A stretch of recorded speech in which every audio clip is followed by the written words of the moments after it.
delighted to welcome Professor Tim Wardle from Furman University. Dr. Wardle is a professor of religious studies there, professor of New Testament in particular, and his area of emphasis, as you can see in the insert that will be in your bulletin, or that you may already have from your bulletin this morning. Dr. Wardle received his PhD in New Testament from Duke University, his master's in religious studies from the Hebrew University of Jerusalem, and his bachelor's in history and biblical studies from Wheaton College in Illinois. His emphasis, his area of study is the Jerusalem Temple and early Christian identity, and is studying currently connections between the early Christian movement and Jewish sectarian groups in the first centuries BCE and CE, and the relationship between ancient Jews and Samaritans, as well as the Gospel of Mark. Tim is from originally the suburbs of Chicago, and therefore he is a Cubs fan, he says. And as a Pirates fan, we'll just point out our ecumenicity here, that we welcome Cubs fans as well. They've welcomed me as a Pirates fan to come here and be their pastor. But it is good to have Tim with us this morning and for the next weeks of Lent, as he's going to help us be better students of the New Testament and hopefully more faithful interpreters of the New Testament. I do want to say a thank you to Deborah Schneider, who has coordinated our refreshments this morning. I think the refreshments that are on the table today are from Tony and Howard, so they've helped us to kick off the series here, but we do always welcome any of you who would like to participate in providing what goes on that table. Please be in touch with Deborah. We depend on everybody sort of chipping in to make that a nice spread for us on Sunday mornings. As we turn to the lecture, let's bow together for prayer. For the gift of your word, which is alive in our midst, O God, we give you thanks. For your word made flesh in Jesus Christ, who is the bread of life, who nourishes us body and soul, and leads us on the path of life, we give you thanks. We thank you today for this opportunity to sit together and to reflect on the gift of your word and the scriptures, and for the gifts of Tim Wardle as he takes all that you have given to him and shares some of it with us. We ask that you would bless his words and his studies, that they would bear fruit among us today. And in this season of Lent, we commit ourselves to walking with you, to bearing witness to you, to knowing you in your death and in your resurrection. For it is in your Son's holy name that we pray. Amen. Welcome, Tim Wardle. I think I have. You do. All right. It's good to see you all. Thank you. Thank you. And thank you for inviting me this morning. The topic of our lecture series is the Jewish world of the New Testament. So I want to spend the next 6 weeks thinking about different aspects of Judaism that were pertinent in the first century, especially CE or AD, that can help us become better interpreters of the New Testament. That's the goal. Okay? Today's task is kind of to give you an overview of some of the political history and central religious beliefs of Judaism in the first century. That will then we'll kind of go deeper into many of these things in the coming weeks. Sound good? Okay. Thank you. I was reminded of the importance of knowing some things about Judaism in order to understand Jesus and early Christians better this past couple weeks. I just got back from Israel last night. And, well, I say that partly to say that this idea of Judaism being important has been reinforced, but also I have an apology for you. I put my PowerPoint together in Israel, and it worked great. And I checked this morning, and half of it doesn't work. I don't know why. So there are some images that will be missing, and I apologize for that. Okay, in order to understand the world of Jesus, I'm going to give you a term, and then I'm going to unpack that term a little bit. And the term is Second Temple Judaism, or the Second Temple period. A scholar named Jody Magnus, who teaches at UNC Chapel Hill, has said this: perhaps no epoch in the history of humankind has been the subject of greater fascination and more intensive study than the late Second Temple period in Palestine. That is, the 1st century BCE and 1st century CE, for this was the world of Jesus. I think that's probably right, because Jewish scholars are intensely interested in this period. This is the beginning of what we would call rabbinic Judaism, but Christian scholars are also intensely interested in the 1st century BC, the 1st century AD, because this is the world of Jesus and the early Christian movement. So while this seems like a really big statement, I don't think it's too much of an exaggeration. I think it is a really important period in time. Mike, or someone, do I have until 10:50? Is that right? Yes, 10:50, give or take. We sometimes go a little over for questions. Okay, great. All right, Second Temple period. I want to unpack this term a little bit. One of the first things you know from this particular designation is that it's a Jewish reckoning of history. There was a first temple in Judaism. That was the Temple of Solomon and all of the kings thereafter, and that temple was destroyed in the year 586 BC. In 515 BC, the Second Temple was built. So the beginning of the Second Temple period stretches all the way back to 515 BC. And it ends in the year 70 AD, because that's when the Romans destroyed the temple in Jerusalem. So it's about a 600-year period of time. Okay? What we're mostly interested in the coming weeks is the 1st century BC, 1st century AD. But today we're going to do a little broader history and talk about some of the important events in this time period that matter in the 1st century. Okay? So the first thing you know is this is a Jewish reckoning of history. Second thing that's worth noting about, I'll just go back to this here, the Second Temple period, is that history is perspectival. So depending on who's writing history, that determines what you say about that history. Let me give you an example of this, how what you call something matters. So in ancient Israel, there was a place called Judea and Samaria. Do you know what that particular place is called right now?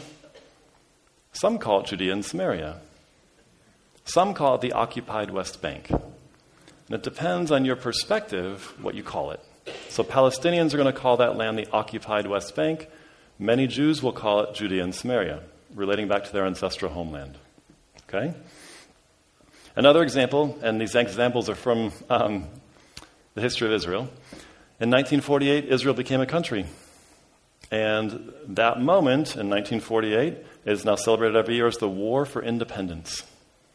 But that is not what Palestinians call it. They call it al-Nakba, or the catastrophe. All right? So depending on who's writing history determines what you call things. So if we're talking about the Second Temple period, we're talking about a very distinctive Jewish understanding of history. All right? A third thing, or a second thing I suppose you can know, is that the temple is important. Because you call it the Second Temple period. You could call it the Second Kingdom, the Second anything, or just the first something, but he would call it the Second Temple period. It tells you something about how Jews understand their history. Here's an example. In the First Temple period, so the time of David and Solomon, well, not quite David, Solomon, you've got a king, you've got prophets, and you've got priests. 3 offices. Okay? And most people don't call it the First Temple period. They call it the United Monarchy, or just the monarchy period, the period of the monarchy, the period of the kings. But the Second Temple period, there are no kings. There really aren't any prophets. And so the temple becomes the most important institution, which means that the high priest becomes the most important figure in Jewish history in the Second Temple period. The high priest becomes really, really important. He functions as a king. He functions as the religious leader. He functions as the economic leader, the political leader. He's everything. That's something else you can know just from knowing the title, Second Temple period. Okay? That the priest becomes all important. All right. I'm going to give you just kind of a bird's eye view of some of these important events. And I'm going to try and relate each of them to the New Testament and why it matters for studying the New Testament. Bless you.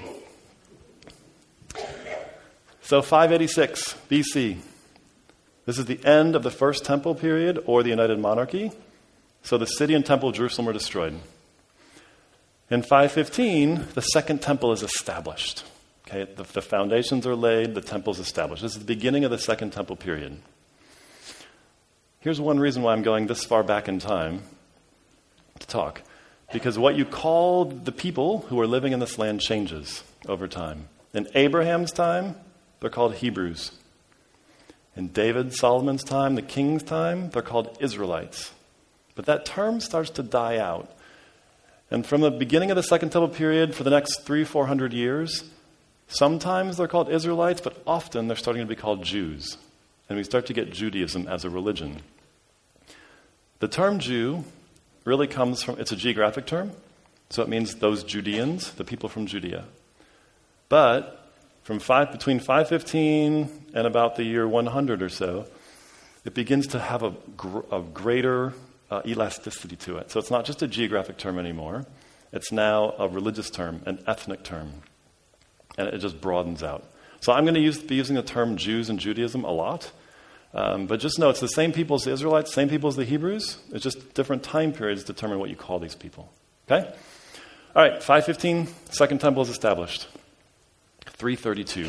We're going to spend a little bit of time on this particular date. Alexander the Great comes through the Middle East. He doesn't spend much time in Jerusalem. In fact, he probably never enters Jerusalem at all. Although there's a great story about him entering Jerusalem. As the story goes, everyone in Jerusalem knows he's coming. People are a little worried because they've heard what he's done to some of the kingdoms to their west. And so, as the story goes, the high priest comes out in his glorious white garments. He's got gold, white, he's shining, and it's a symbolic like handing of the keys of Jerusalem to Alexander the Great. And according to the story, Alexander bows down to the high priest because he's just so dazzled by the high priest. And it's a really great moment. This probably never happened. Probably never happened. But it's a great story. Alexander probably never entered Jerusalem. What he did was he went from, let's see if I have a map. I'm going to go forward a little bit here.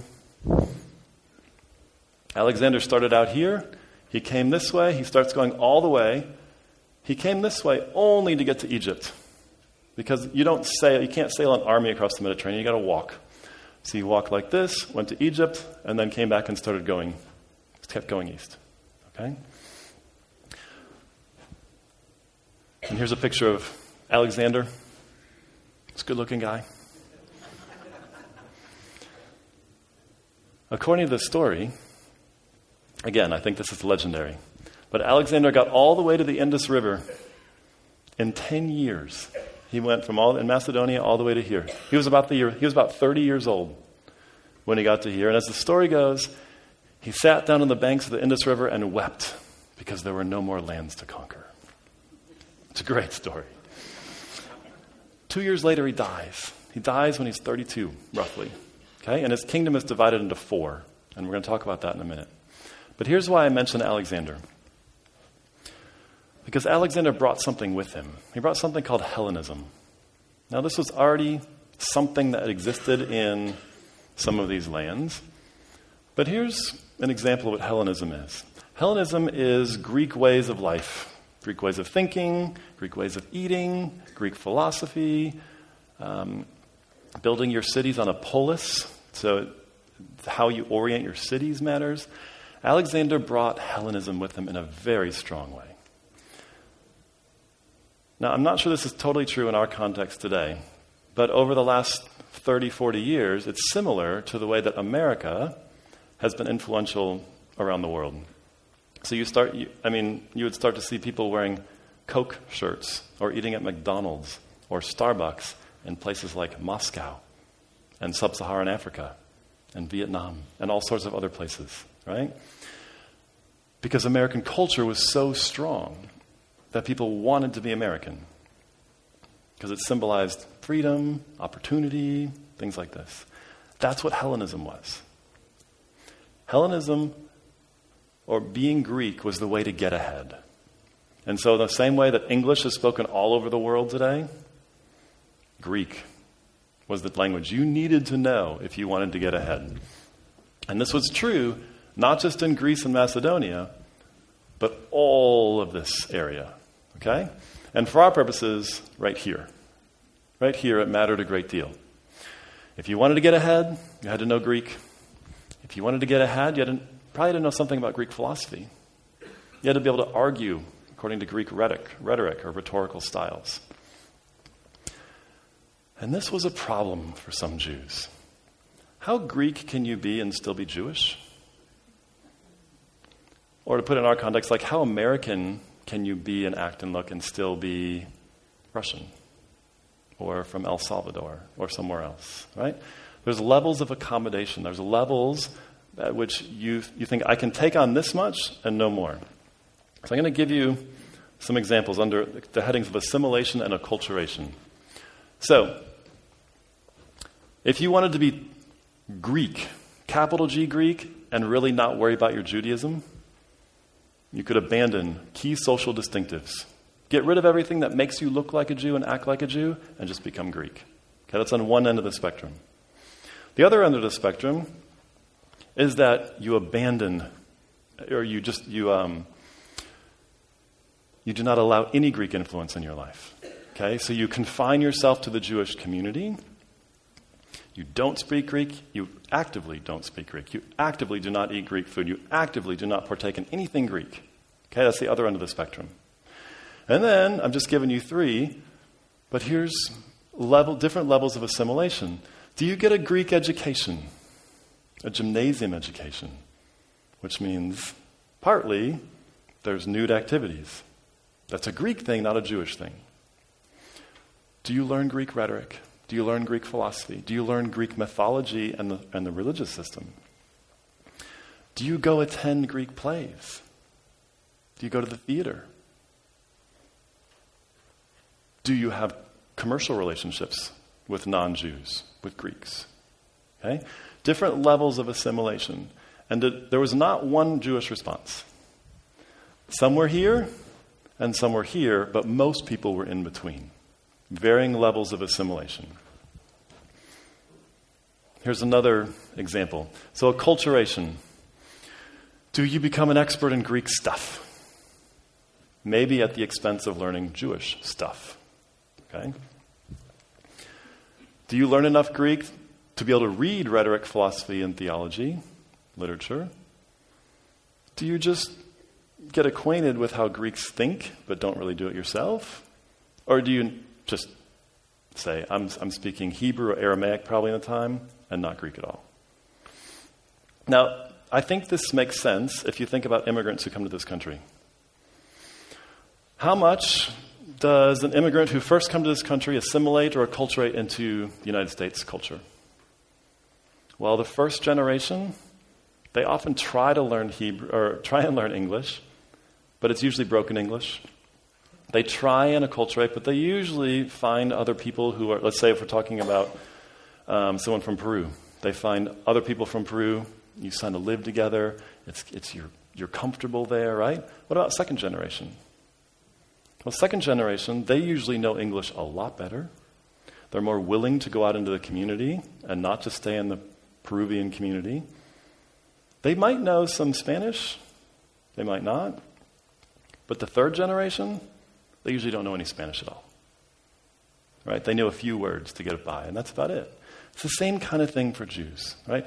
There's different levels of acculturating to the Greek culture, and generation by generation, things change over time.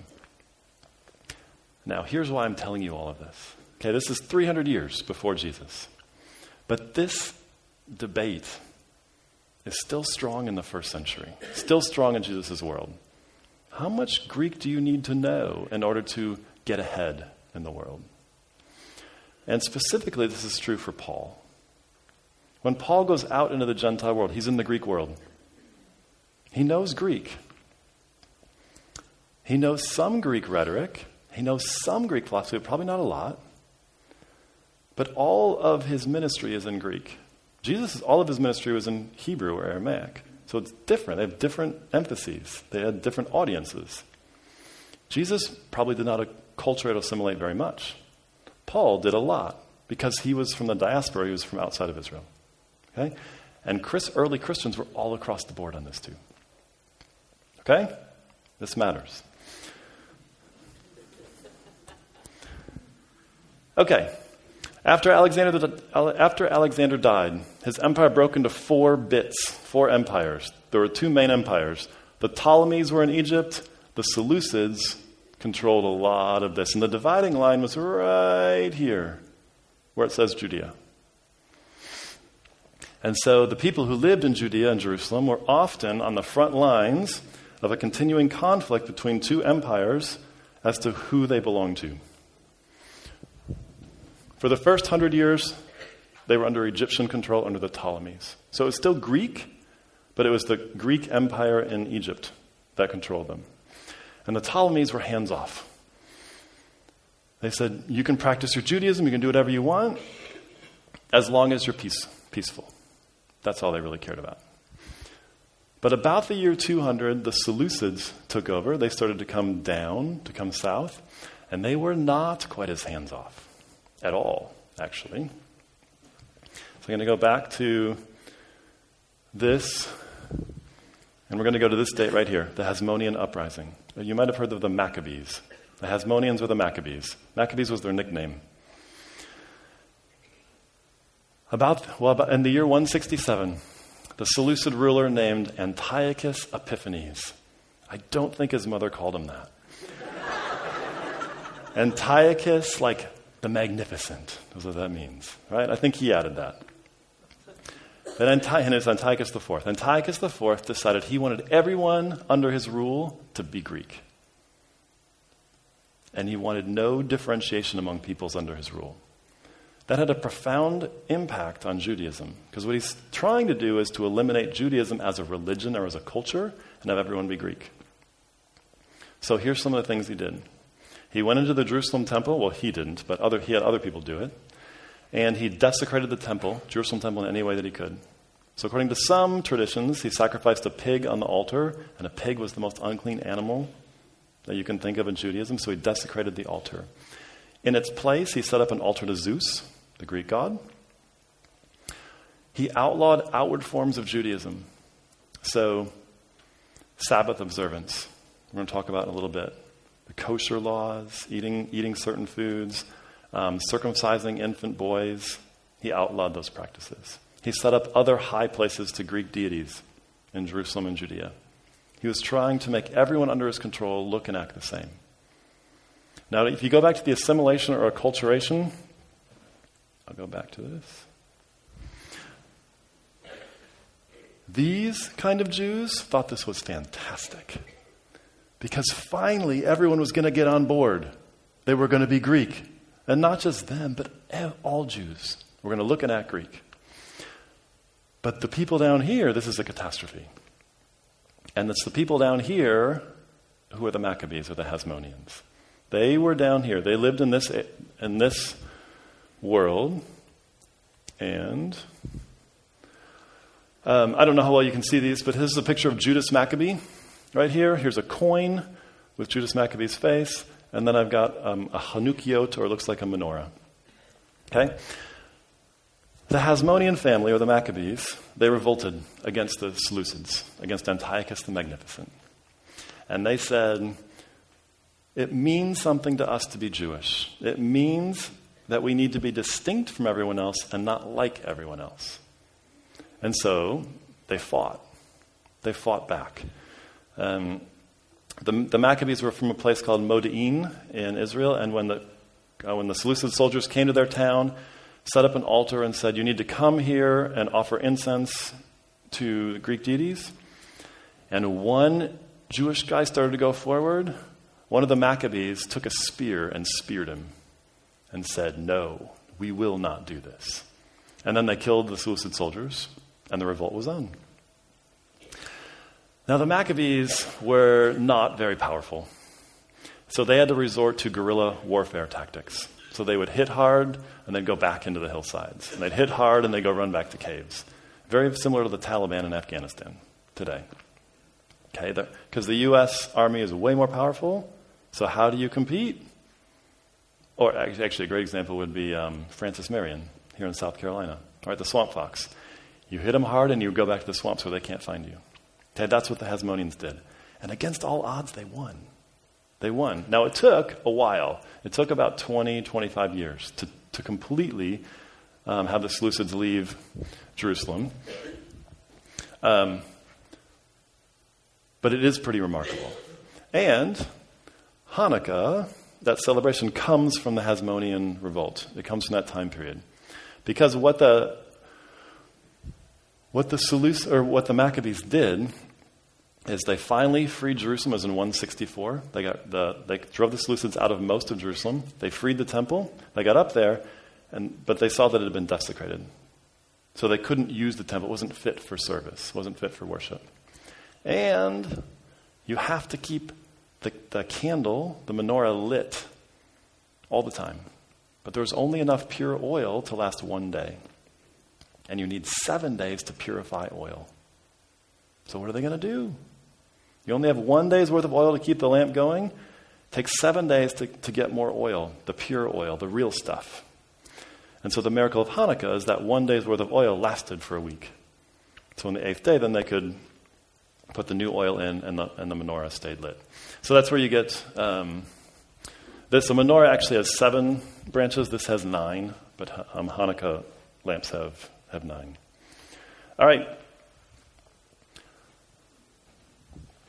I told you about this for a couple of reasons. One, this idea that Jews can fight for their beliefs, that's not a new thing, but the symbol by the time of Jesus was the Hasmoneans, the Maccabees. So the ones who would stand up for their beliefs and fight against the oppressor, the Maccabees, the Hasmoneans. And there was a couple groups in the first century. Some of them were called zealots, who were known for standing up and fighting. And one of Jesus' disciples was a zealot, which is interesting. Simon the Zealot. I also told you about the Hasmoneans because from about the year, this is the uprising, it's really about 141, 142, when you get an independent Jewish state. So all this time, the Jews are in their land, well, at least from 515 to the 160s. They're in the land of Israel, but they're not free. They're not independent. Other people are controlling them. The Persians are controlling. The Greeks are controlling. Now the Seleucids are controlling. Hasmoneans throw them off. They rise up against them. They win. And now it's independent Jewish rule for about 100 years. Until 63 BC when the Romans come in. In this brief window of time, some really important things happened. And I'll list some of them because we're going to come back and talk about some of these things. One, you start to get dissension against the priestly leadership in Jerusalem. Because what the Hasmoneans did is they overthrew the important priestly line. They were the Zadokites, and they set themselves up as the high priest. So the Maccabees became the high priest. They were priests, they just weren't of the right priestly line for most people. Okay? So you start to get protests against the priesthood. You start to get protests against what's happening in the Jewish temple. And some of that filters into some early Christian thinking as well, where there's some dissatisfaction against what's happening in the temple. Okay? You also start to get, and we're going to talk about this in a couple of weeks, you get to Jewish sects or parties. So the Pharisees, Sadducees, and the Essenes. Pharisees and Sadducees figure in the New Testament. The Essenes do not. But these 3 parties, they start here. And they are protests against the Hasmoneans. They start that way. And sometimes they align themselves with the Hasmoneans because then they become powerful. Sometimes they resist and they're on the outside looking in.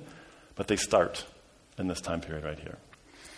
And several key Jewish practices or distinctives, they become really important. So I'll mention them when we come back at the end, but I'll list them now. Things like circumcision, Sabbath observance, and the kosher laws. Because that's what the Hasmoneans fought for, that becomes the symbols of being Jewish. Now Jews were already practicing them here, but they become really important in the Hasmonean time period. Okay? All right.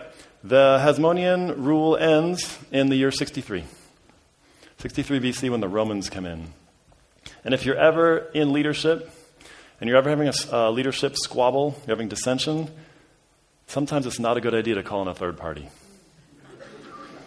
For the Hasmoneans, there were two who said that they were the real ruler, and they were fighting against each other, and it was almost civil war, so they asked the Romans to intervene.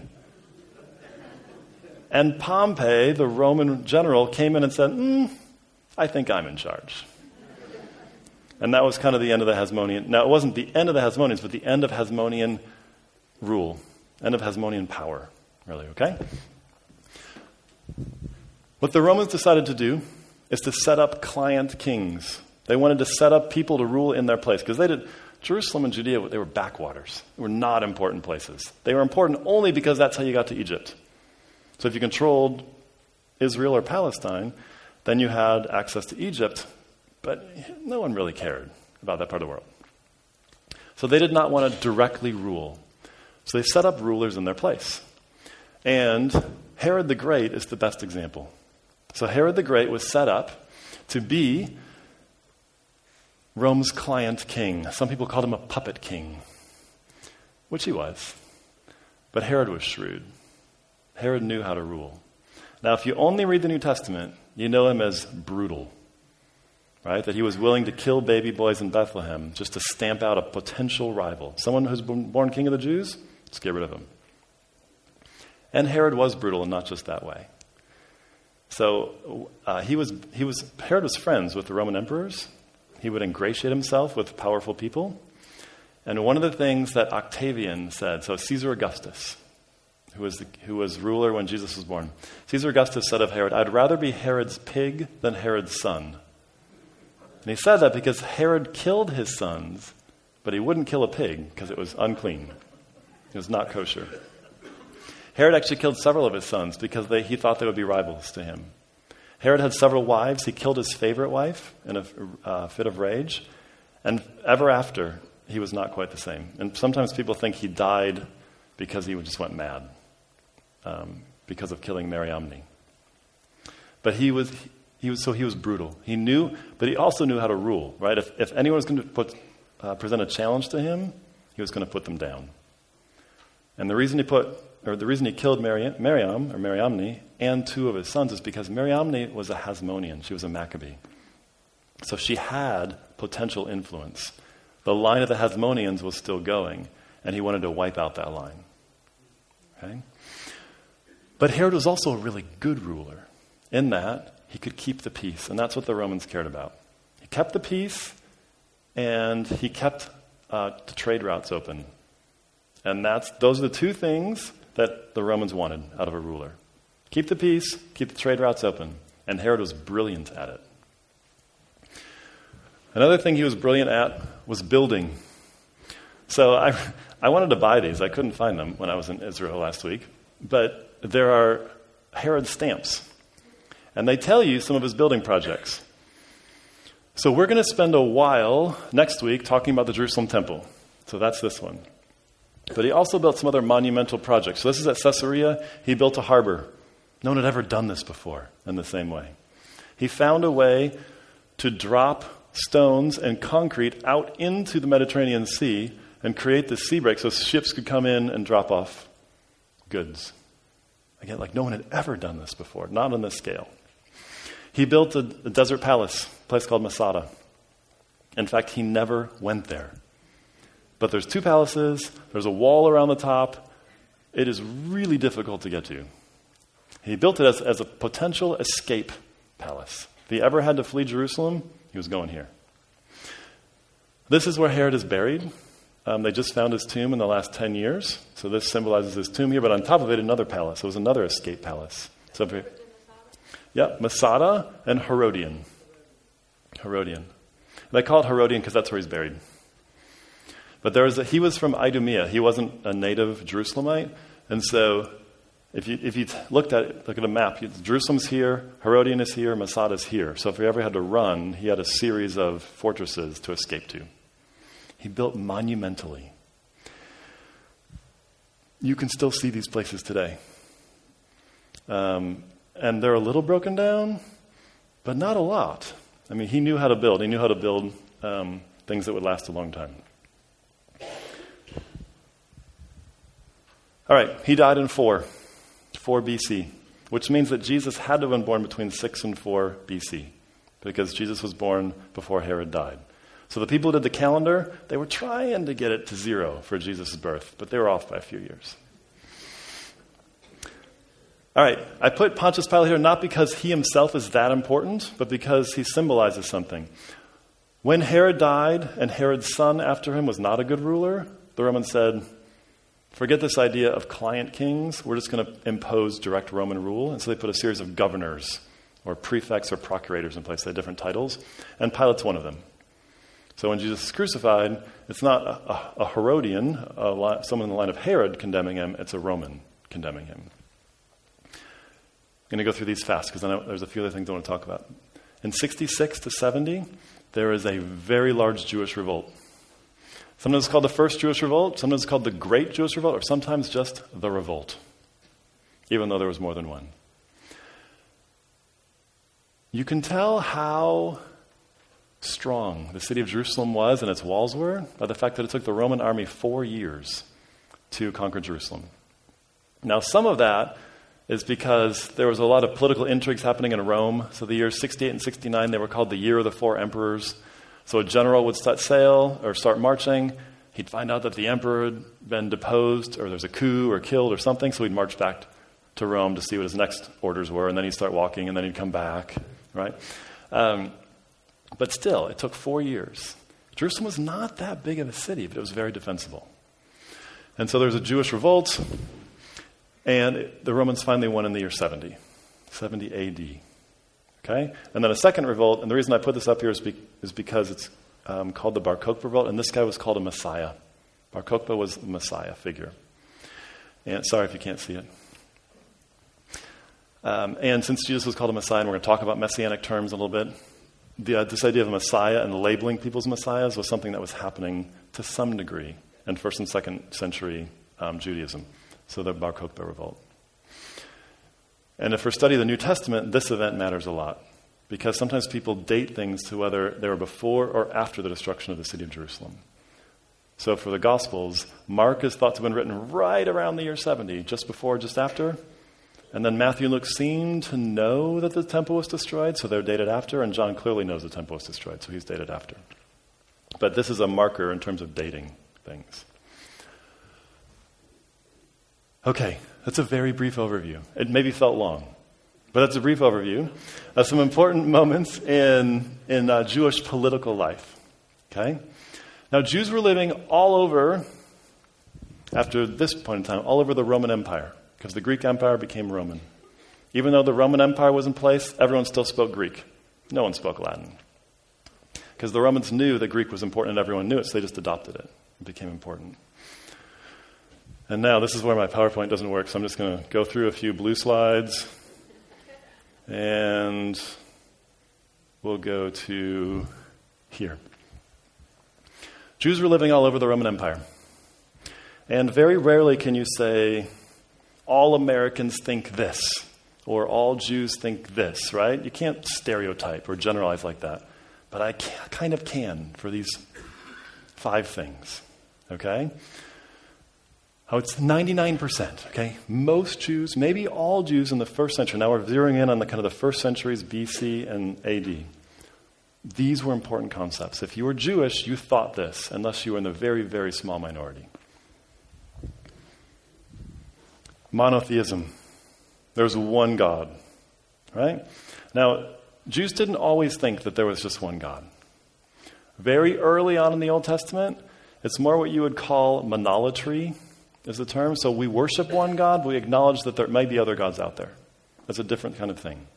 Okay, so our God is more powerful, but the Egyptians, their gods are real, they're just not as powerful as our God. Or the Hittites, their gods might be real, but they're not as powerful as ours. That's monolatry. Monotheism says there is one God, and the Egyptian gods don't exist. The Hittite gods are nothing, right? They don't exist at all. This developed in Judaism, but by Jesus' time, this was a strongly held belief that the God of Israel was the only God in the world. And Jews both who lived in Jerusalem and Judea, and what we now call Israel or Palestine, and Jews all over the Roman world, all thought this. Okay? Or at least mostly all. Election and covenant.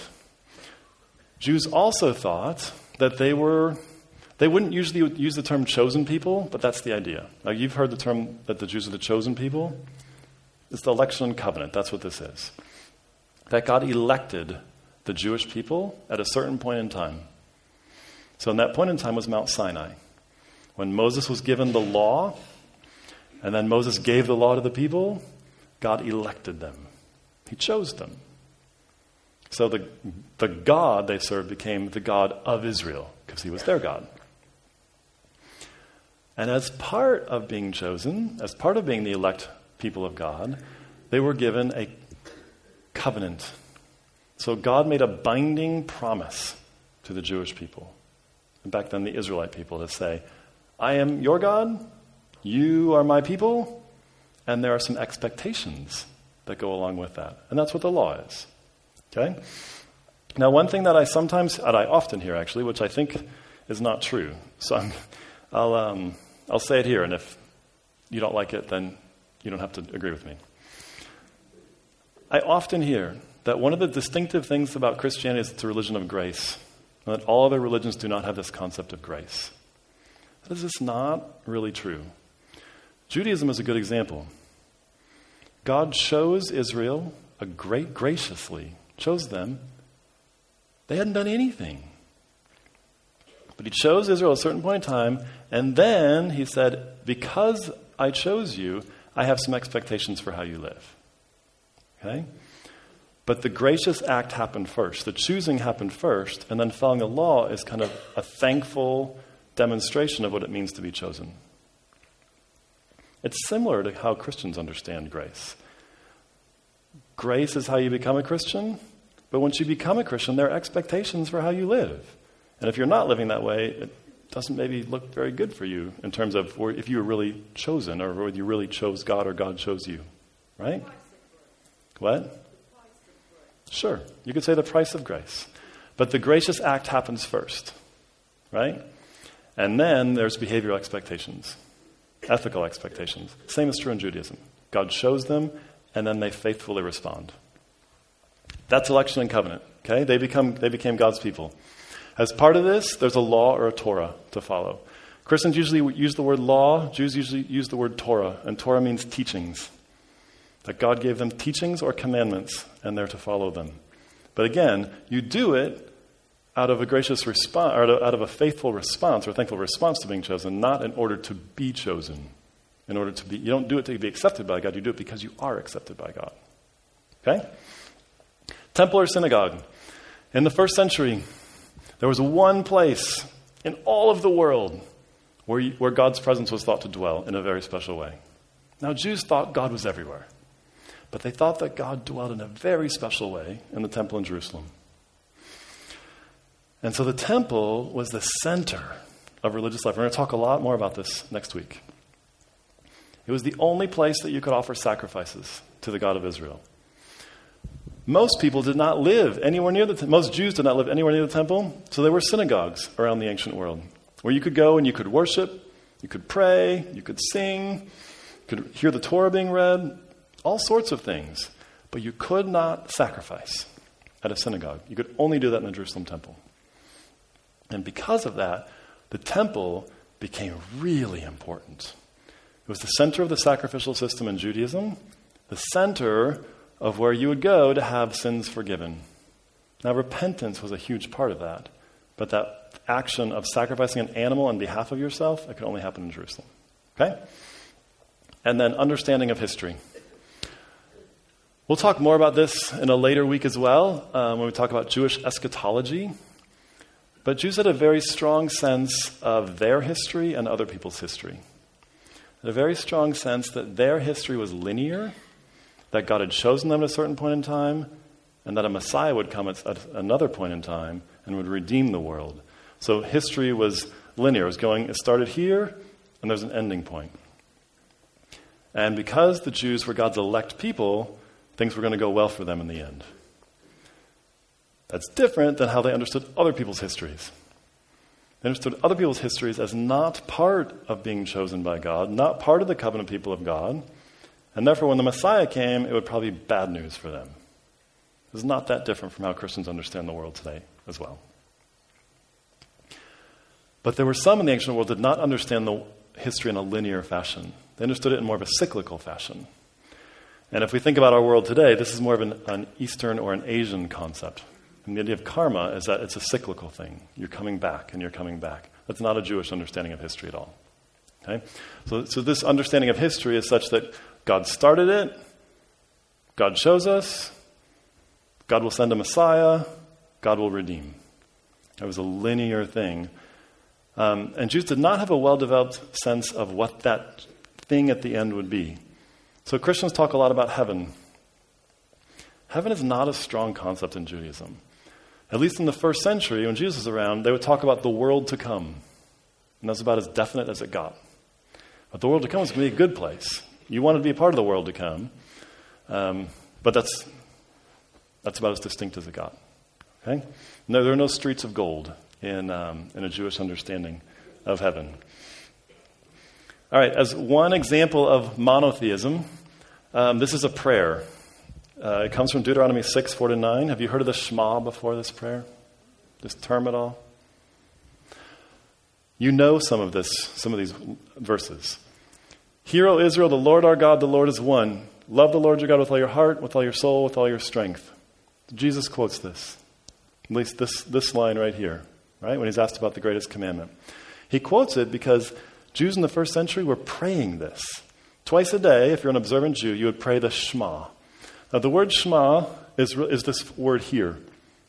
So in Hebrew, the word is Shema. And it means hear. But it also means obey. And the idea is if you only hear this prayer but don't obey it, you haven't actually heard it. You only hear if you obey it.